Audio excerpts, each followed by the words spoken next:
بسم اللہ الرحمن الرحیم۔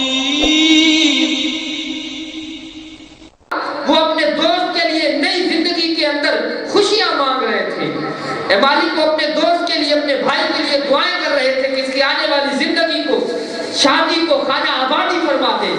تو رب تعالیٰ جس طرح جنت کا پروانہ عطا کرے گا، مجھے رب کی رحمت سے امید ہے، ویسے ہمارے بھائی کے لیے خوشیاں بھی لکھ دے گا۔ اور پھر روایات میں آتا ہے جب رب یہ فرمائے گا نا میں نے سب کو بخش دیا، کرسچنز کرے کہ مالک ان میں ایک بندہ تو وہ تھا جو گلی سے گزرا جا رہا تھا، ارادہ نہیں تھا محفل میں آنے کا، محفل میں موجود کسی سے کام تھا اس لیے بیٹھ گیا کہ یہ فارغ ہوگا تو اس سے بات کر لوں گا، وہ بھی بیٹھا تھا، کیا اسے بھی بخش دیا؟ رب فرمائے گا یہ وہ لوگ ہیں کہ ان کے ساتھ بیٹھنے والے بھی کبھی بدبخت نہیں ہے، ان کے صدقے میں نے اس کو بھی بخش دیا۔ تو یہ ایسی محفلیں ہیں کہ جن میں آنے والا وہ جس ارادے سے بھی آیا ہے، جب آ گیا ہے تو رب تعالیٰ اسے محروم نہیں کرتا۔ تو خوش قسمت لوگ ہیں آپ۔ اور یہ سارا صحرا زبیر بھائی کو جاتا ہے کہ انہوں نے ہمارے لیے ایک ایسی محفل کا اہتمام کیا۔ اللہ تعالیٰ نے ایک بڑا عجیب قسم کا خیال لوگوں کے ذہن میں لوگوں نے ڈال دیا ہے کہ شاید اسلام یا مولانا حضرات شادی یا اس قسم کے مواقع پہ خوشی منانے کو منع کرتے ہیں، حالانکہ ایسا کوئی تصور نہیں ہے۔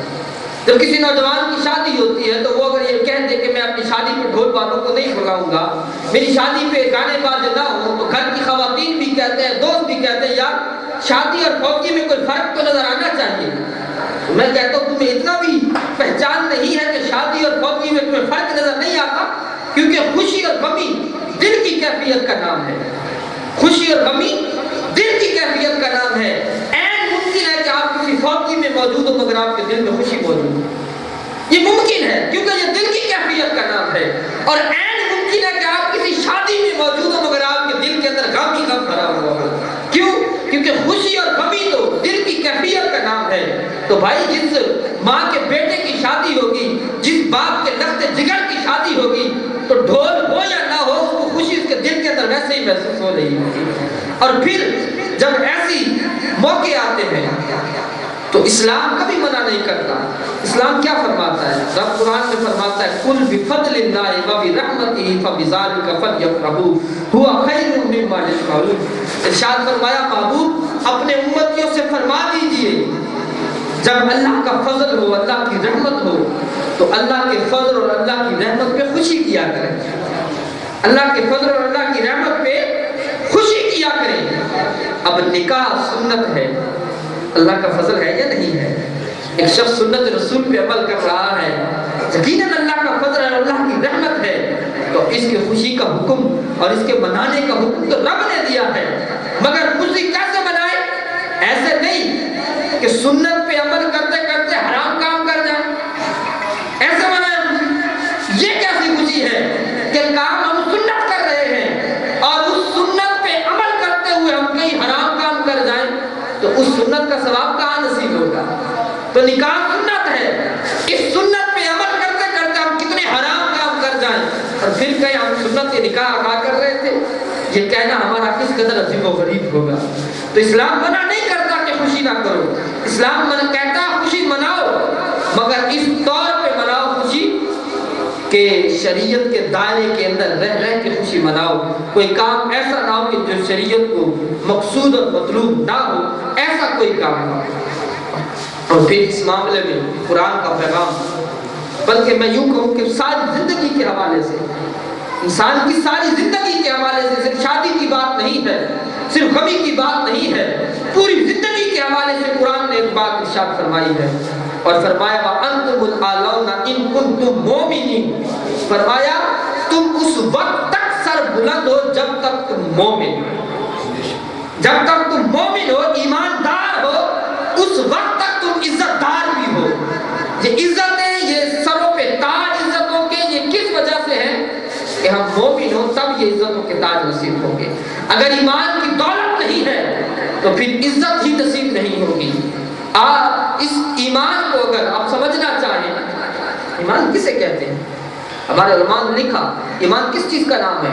فرمایا التصدیق بما جاء به النبی صلی اللہ علیہ وسلم، جو کچھ اللہ کے نبی لے کے آئے اس سب کی تصدیق کا نام ایمان ہے۔ تو رسول اللہ نے جو فرمایا اس کی تصدیق کرنے کا نام، رسول اللہ کی تصدیق کرنے کا نام، رسول اللہ پہ ایمان لانے کا نام ہی ایمان ہے۔ تو اصل ایمان کا تعلق وہ رسول اللہ صلی اللہ علیہ وسلم کی ذات سے ہے۔ تو اب جو فرمایا وَأَنْتُمُ الْأَعْلَوْنَ إِن كُنتُم مُؤْمِنِينَ، اب اس کو اس پیرائے میں سمجھو کہ عزت اس وقت باقی ہوگی جب تک ہم رسول اللہ سے وفا کرنے والے ہوں گے، جب تک ہمارا رشتہ محبوب سے ہوگا تب تک ہمارے سروں پہ عزت کے تاج رہیں گے، اور جو ہی محبوب کے در سے ہم دور ہو گئے یہ عزتوں کی چادر ہمارے سروں سے اتار لی جائے۔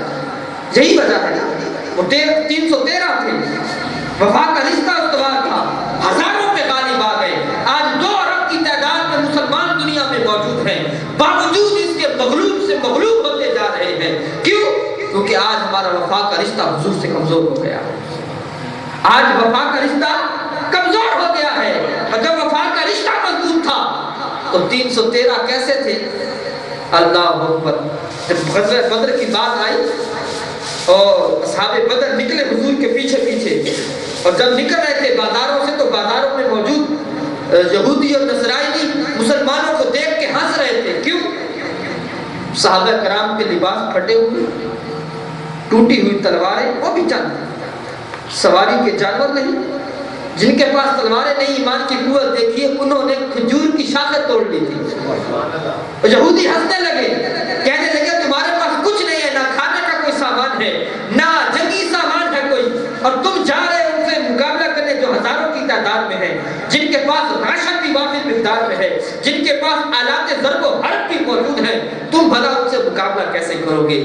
صحابہ بدر نے جو جواب دیا، مورخ اسلام حفیظ جالندری نے اسے نقل کیا اور اپنے پیرائے میں ڈھالا، اور کیا کہا؟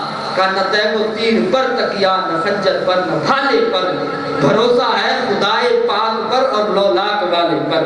جب تو اللہ پہ بھروسہ ہے، جب بھی رسول اللہ پہ بھروسہ ہے۔ کیوں؟ کیونکہ ہماری وفائیں ہیں رسول اللہ کے ساتھ، ہماری سب کے سب سلسلے رسول اللہ کے ساتھ ہیں۔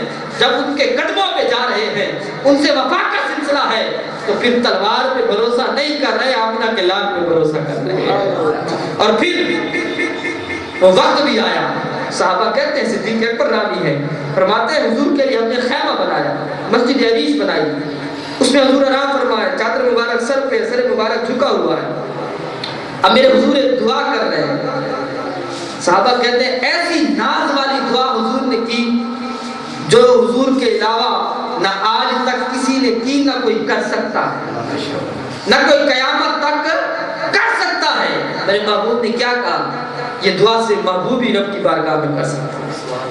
حضور نے کہا مالک اللہم ان طولک ھذا الاصابہ لم تعبد فی الارض ابدا، اے اللہ اگر آج یہ مٹھی بھر لوگ ہلاک ہو گئے تو پھر روئے زمین پہ کوئی تجھے رب کہنے والا نہیں ہوگا، پھر زمین پہ تجھے کوئی پوجنے والا نہیں ہوگا۔ میں نہیں کہتا انہیں بچا لے، ہاں اگر آج یہ نہ رہے پھر قیامت تک تیرا کوئی نام لیوا نہیں ہوگا۔ یہ دعا محبوب کر رہے ہیں۔ صدیق اکبر کہتے حضور کی چادر سر سے اترتی کاندھوں پہ آ جاتی، کاندھوں سے گرتی کمر سے نیچے آ جاتی، میں چادر سر پہ رکھ دیتا اور کہتا حسبک اللہ یا رسول اللہ، آقا اللہ آپ کو کافی ہے، بس کیجیے، اللہ کی مدد آئے گی۔ حضور پھر وہی دعا کرتے جاتے اور ساتھ کہتے یا حی یا قیوم، یا حی یا قیوم۔ اور تھوڑی دیر کے بعد ابو بکر کہتے میں نے حضور علیہ السلام کے چہرے کی طرف میری نگاہیں تھی، حضور نے سر اٹھایا، حضور کے چہرے پہ مسکراہٹ تھی اور فرما کیا رہے تھے؟ یا ابا بکر ابشر آتا کا نصر اللہ، ابو بکر مبارک کو اللہ کی مدد آ گئی ہے، وہ دیکھو جبریل آ رہا ہے 5000 ملائکہ کا لشکر لے کے۔ اور پھر اصحاب بدر جن کو ناز تھا حضور کی وفا پہ، اور جو یہ آج اقبال نے کہا تھا اس کے پیکر بنے ہوئے تھے کہ کی محمد سے وفا، تو نے تو ہم تیرے ہیں، یہ جہاں چیز ہے کیا لوح قلم تیرے ہیں، تیغ و تیر نہیں ہے وفائے مصطفیٰ ہے، اور کچھ نہیں ہے وفائے مصطفیٰ ہے۔ اس وفا کا صدقہ اللہ نے کیا دیا؟ 313 ہزاروں پہ غالب آ گئے۔ اور یہ نظام دیکھو، جب انسان رسول سے وفا کرتا ہے، حضور کے ایک صحابی ہیں، آپ نے نام سنا ہوگا، عمیر بن سعد رضی اللہ تعالی عنہ، یہ بچپن سے ہی حضور کے عاشق تھے، بچپن سے ہی حضور کے عاشق تھے۔ ان کے چچا جلاس بن سوید وہ یہ لے کے حضور کی بارگاہ میں جایا کرتے۔ ایک دن ایسا ہوا، چچا نہ گیا، بھتیجا چلا گیا حضور کی مجلس میں۔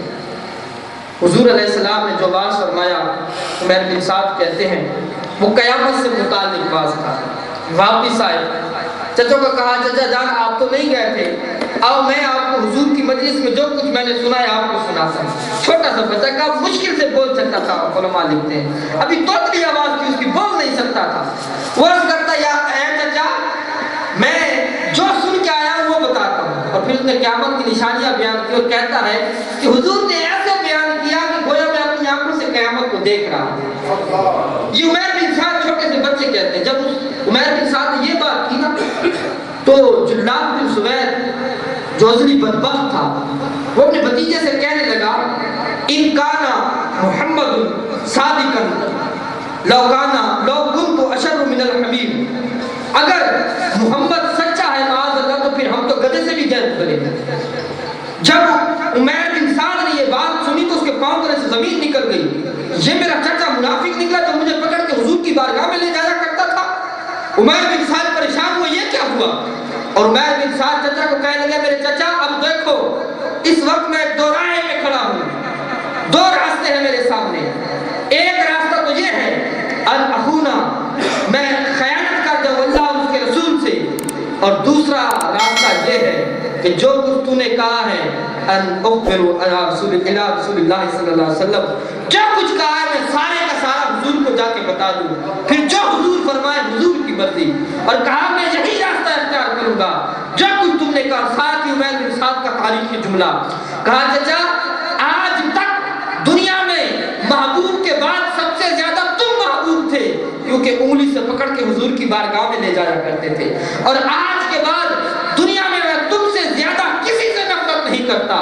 اور پھر جا کر حضور کو خبر دی آقا میرا چچا جلاب بن سوید اس نے یہی بات آپ کی بارگاہ میں کی ہے، آقا آپ گواہ ہو جائیں، گواہ ہو جائیں، میں نے پہلے اللہ کی بارگاہ میں اور پھر آپ کی بارگاہ میں اس سے بیزاری کا اعلان کر دیا۔ یہ سعد بن عمیر بن سعد حضور کی بارگاہ میں عرض کرتے حضور صحابہ کو بلاتے ہیں، کہتے ہیں کیا کیا جائے؟ وہ جلاب بن سوید یہ بات کر رہا ہے، اس بچے نے آ کے بتایا۔ صحابہ کہتے ہیں یا رسول اللہ یہ بچہ ہے تو مشکل سے بول نہیں سکتا، این ممکن ہے جلاب بن سوید نے کوئی اور بات کی اس کو سمجھ میں نہ آئی ہو، کیونکہ وہ ہمارے ساتھ نمازیں بھی پڑھتا ہے، بڑا ہے، عاقل ہے، یہ بچہ ہے، عقل بھی نہیں رکھتا، تو اس کی بات کی تصدیق کیسے کر سکتے ہیں؟ تو حضور علیہ السلام نے اس کی بات سے صرف نظر فرما دیا۔ اب وہ بچہ اس کا عشق دیکھیں، اللہ ہماری نسلوں کو بھی اس بچے جیسا عشق عطا فرما دے۔ وہ بچہ مسجد نبوی سے نکل رہا ہے اور جھولی پھیلا رہا ہے اور رب کی بارگاہ میں یوں نظریں اٹھا کے آسمان کی طرف دعا کر رہا ہے اور کہہ رہا ہے اللہم اے اللہ اگر ان کنت صادقا فصدقنی، اگر میں سچا ہوں تو مجھے سچا کر دے، میری تصدیق کر دے، وَإِن كُنتُ كَاذِبًا فَكَذِّبْنِي، اور اگر میں جھوٹا ہوں تو مجھے اپنے محبوب کی بارگاہ میں جھٹلا دے۔ یہ بچہ کہتا ہوا جا رہا ہے، ابھی اس کی دعا ختم نہیں ہوتی، اللہ نے جبریل امی کو بھیج دیا، قرآن کی آیتیں نازل ہوئی۔ کیا فرمایا قرآن نے؟ فرمایا محبوب یحلفون باللہ ما قالوا، اے پیارے یہ جو قسمیں اٹھا رہے ہیں کہ ہم نے کچھ نہیں کہا، فرمایا لقد قالوا کلمۃ الکفر، انہوں نے کلمہ کفر بکا ہے، وکفروا بعد اسلامہم، اور اسلام لانے کے بعد یہ جلاب بن سوید کافر ہوا ہے۔ کہ آپ کا ننھا منھا غلام سچ کہہ رہا ہے۔ بچہ حضور کی بارگاہ میں کھڑا ہوا اور حضور علیہ السلام نے اس کے کان سے پکڑا، اس کے کان سے پکڑا، روایت میں آتا ہے، اور اس کے کان میں کہا مرحبا اے وہ بچے جس کی تصدیق اللہ نے ساتوں آسمانوں میں کر دی۔ نعرہ تکبیر، نعرہ رسالت، یہ ہے کہ محمد سے وفا تو نے تو ہم تیرے ہیں، یہ جہاں چیز ہے کیا۔ یہ وفا کا سلسلہ تھا جو حضور سے کیا۔ اور پھر اللہ نے کیسا انعام عطا فرمایا. رب نے تصدیق کی اپنے محبوب کے غلام کے عشق کی. اور پھر یہ وفائیں بچوں میں بھی ہم نے دیکھی, یہ وفائیں ہم نے خواتین میں بھی دیکھی. قبیلہ بنو مخزوم کی ایک خاتون ہے, نام ان کا زنیرہ ہے, مسلمان ہوئی, ایمان لائی. اب لونڈی ہے, عورت ہے, بوڑھی ہے, بیک وقت تین امتحان, لونڈی, عورت, بوڑھی, اور پھر لونڈی بھی کافر کی ہے. پھر کیا کیا ظلم سہے.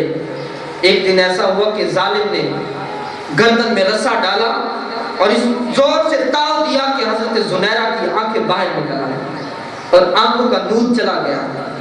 جب آنکھوں کا نور چلا گیا اس بڑھیا خاتون کا, روایات میں لکھا ہے, کتابوں میں لکھا علماء نے کہا جتنا اس کو تکلیف دی جاتی اتنا وہ محمد کا نام زیادہ لیتی.